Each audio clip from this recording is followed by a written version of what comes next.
And welcome, welcome, welcome. This is Peter Winnick. I'm the founder and CEO at Thought Leadership Leverage. And you're joining me today on the podcast, which is Leveraging Thought Leadership. My guest today is Ghazenfer Mansoor. He is an entrepreneur, he's an author, he's a speaker, he's also a podcast host, he's an investor, and he's leading Technology Rivers, which is a dynamic software development firm. And he's got a book called Beyond the Download: How to Build Mobile Apps That People Love, Use, and Share Every Day. So, welcome aboard today, Ghazenfer. How are you? Pretty good. Thanks, Peter. Thanks for having me. Great. So, how did all this happen? You're a busy guy. You're running a company. You're an investor. You got a lot of things going on. When did thought leadership get to be integrated into part of the portfolio, if you will?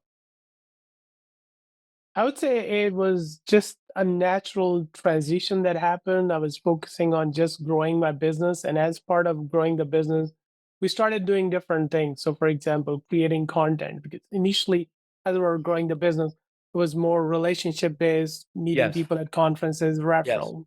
Gradually, after COVID, we started writing content, and then our inbound started working on the SEO, Yeah. all that strategies.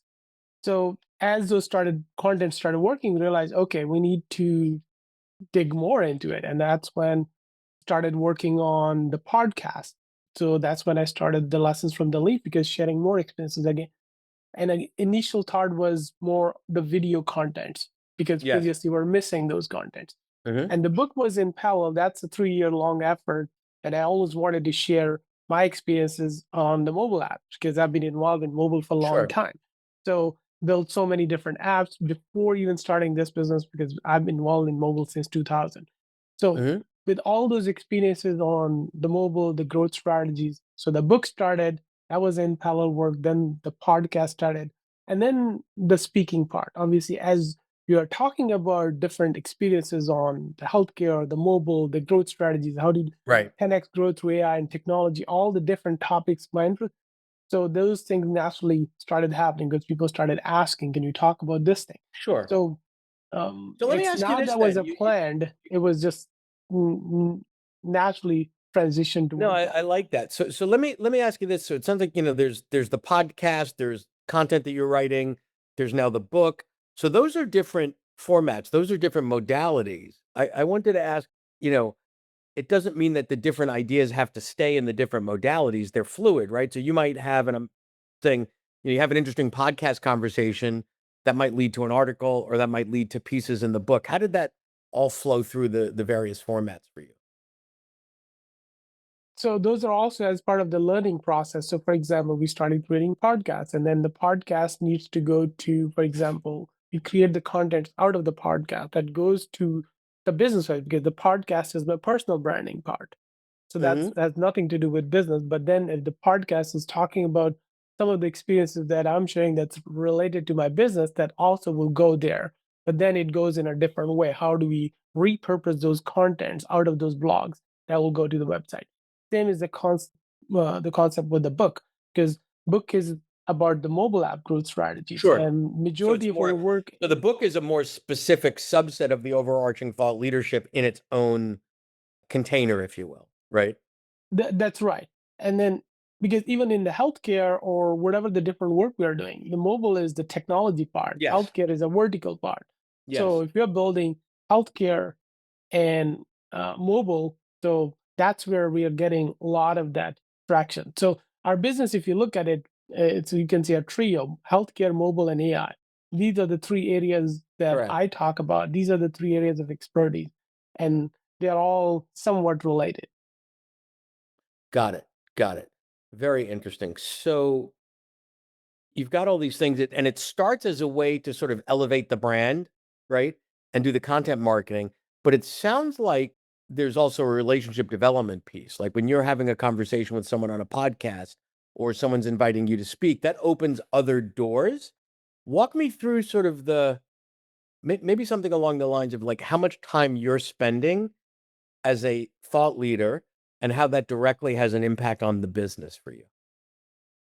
Because I'm assuming the payoff is positive, correct? Right. So we're not really. Well, I would say we're still at the early stage, so we're not really Okay. calculating too much. I don't have exact numbers of in terms of the ROI. Because remember the content part that I started even writing the first blog, it was early 2000, right before the Yeah. COVID. So there was no even a blog on our website before that. So it takes some time to build that. So Okay. I know like what we are doing now is going to have a lot more impact in the coming days. It's just process. All So right. So stay there a and minute because I think that's important in that, when you think like a marketer, you think in terms of a campaign, a call to action, a response rate, an open, like all those things. When you think like a thought leader that's using thought leadership to market, it's not those metrics are different, right? And I like what you're saying is you've got to be patient and play the long game here. It's not that, oh, I posted that one podcast, and as a result of that podcast in 30 days, this is what happened. There's a compounding effect and a flywheel effect that takes time to sort of marinate, is what you're saying? true, true. And I mean, and the other strategy is also not bad. I mean, in fact, that's what Sure. recommended many times. Yes, we should do that, but that's not how we were doing it. Right. So, like even in our business, like at the SEO perspective, like never use a SEO company, and we Right. had a couple of pages that were coming number one on Google for a long time. When you have those genuine contents, people will come. The same thing on the content now. Let's say our customers, if I ask, how do you find? They search for top app HIPAA app development company in the US. We get number one on Claude, Gemini, ChatGPT. So we didn't do Right. any specific effort. It's that gradually, once you have the right content, you're talking about the stuff that matters. You're talking about the genuine content. People, it automatically get picked up. You don't need Yes. to have all Okay. of those.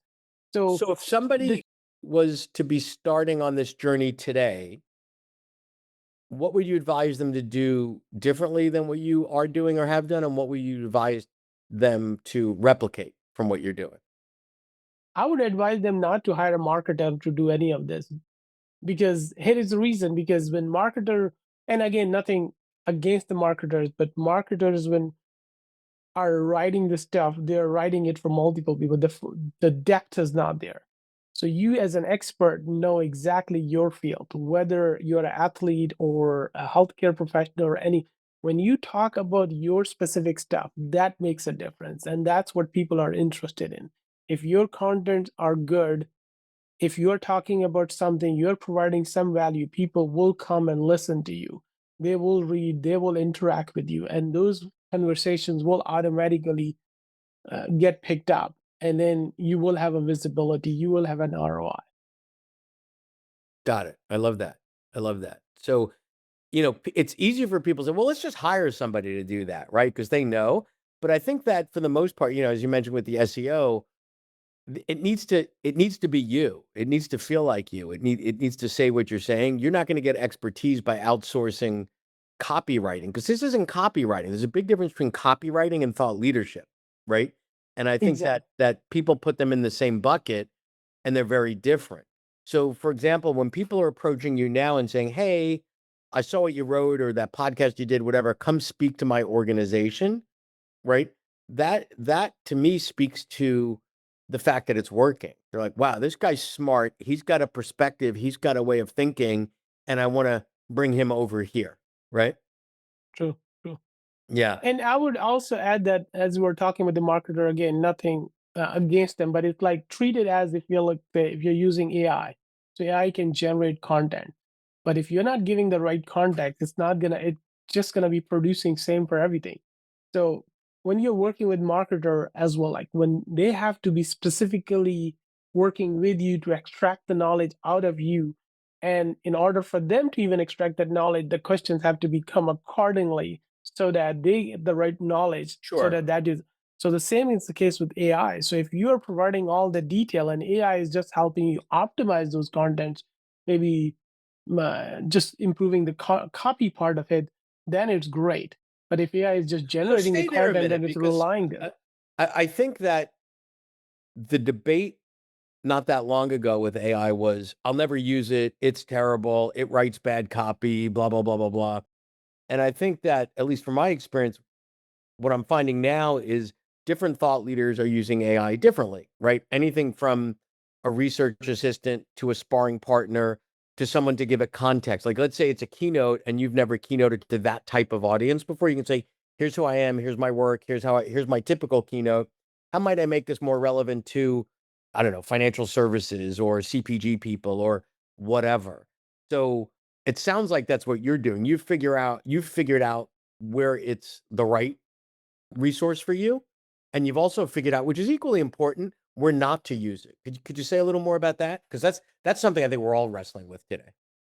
Yeah, so you have to give your own information. I mean, and sometimes I just speak about it. Like, I mean, I talk like I record it and said, well, I want to talk about this X thing, and then I give my own perspective. So all of the data has to come still from you. It helped me if I'm writing in general, let's say if I'm writing an email in a traditional way, it may take me much longer. Now, if I give all the data, I don't have to think about cleaning it up and organizing it in a way the way. So that's the part AI does really good. So, but the data still has to come from me. Otherwise, it's going to be generic data that everybody knows. Like so whether it's the healthcare related, whether it's the email contents or anything about your business, Sure. the So knowledge it has sounds to like come we're from almost you. back to we're back to garbage in, garbage out, right? Yeah. Yeah, So I interesting. mean, but the variation of that garbage in, garbage out that I listened a couple days ago from one of my friends is okay. Garbage in, garbage out, grade in, grade out. Whatever you put in, you get. So Yeah. whatever. No, no, that's exactly right. Yeah. Talk to me a little bit about the process of writing the book and what you enjoyed about that and what was more either as difficult or more difficult than you expected it might be in terms of getting a book done. So there are two things that happened to me.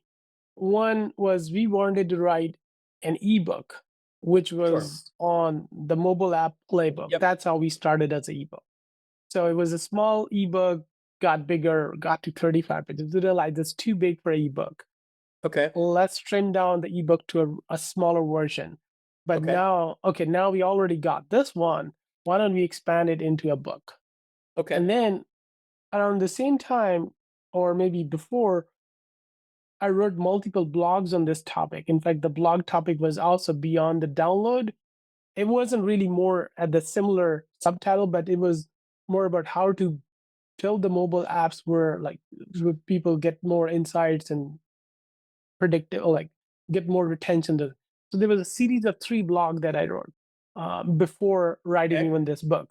So I said, okay, well, these are really good blogs along with this playbook. Maybe we could start putting together as a book.